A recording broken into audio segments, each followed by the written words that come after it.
Hi everyone, welcome back to another Tuesday card making video. This week I'm going to be featuring the Venetian mask stamp from Suzy stamps.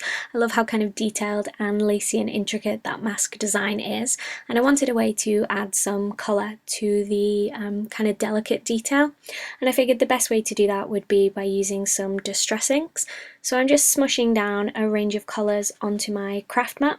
You can see those little kind of foam. I've got the blending tools kind of stuck to the bottom of the inks. That's how I like to store those. So I've got a blending tool for each colour and then just velcroed onto the bottom. So I'm going to spritz each of these colours with a little bit of water. I'm just using the Distress Sprayer bottle and I'm going to use them as paints. So I've got some Tim Holtz watercolour paper. This is 4 1/4 by 5 1/2 Tim Holtz paper, and I'm just splodging down some of that colour. There's no real kind of pattern or design. I'm just getting some of the colour kind of in the general area and making sure that I cover where I'm going to stamp the mask. So I'm using my heat tool to dry all of that up, and then once that's all good and dry, I'll be ready to do some stamping.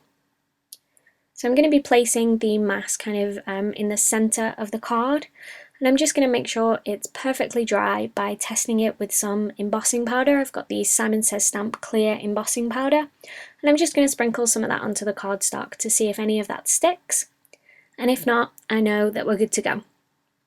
So I'm using the anti-static powder tool just to make sure no embossing powder sticks where I don't want it to. I'm going to pick up my stamp with my stamp press, ink it up with some Versamark ink, which is just a clear sticky ink. You could use any kind of watermark or embossing ink for this technique, anything that's going to stay wet enough to grab hold of the embossing powder, but you want it to be clear because you don't want any of that colour that you've painted underneath to be tainted.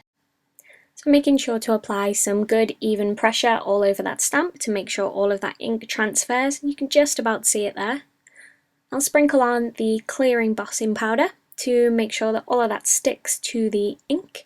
And you can see the really delicate kind of intricate design there. I'm just making sure that I've got enough powder over all of that to make sure it's fully covered. You don't want any gaps in the embossing powder, and you also don't want any to stick where it shouldn't be. So I'm just using a dry fluffy paintbrush just to take some of that off. And I've melted the embossing powder kind of off camera, and now I'm coming in with some chipped sapphire distress ink on an ink blending tool, and as you can see, as I rub on that ink and build it up, the embossed section resists that ink.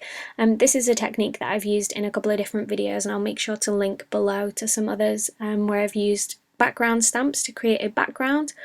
As you can see, it creates a really cool resist background with the stamp there, and you can just wipe off any of the excess ink using a dried baby wipe or a tissue, just to make sure that none of it's sticking on top of the clear embossing powder.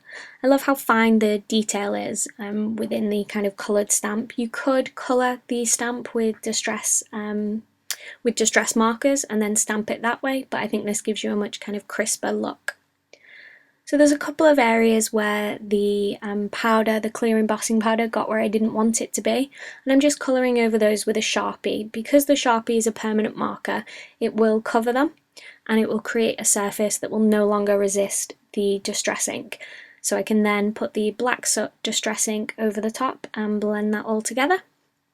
Now to finish this card off, I'm just going to sketch out a sentiment. You could definitely use a sentiment stamp. You could stamp in a white pigment ink, or you could stamp and emboss with kind of a shimmery embossing powder, but I just wanted to finish it up with a simple kind of hand-lettered sentiment.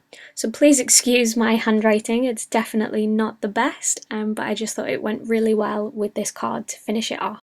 I then mounted the watercolour piece of cardstock onto some black cardstock and attached all of that onto a blue Simon Says Stamp folded note card.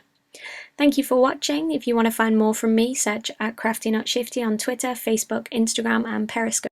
And I'll see you again next Tuesday.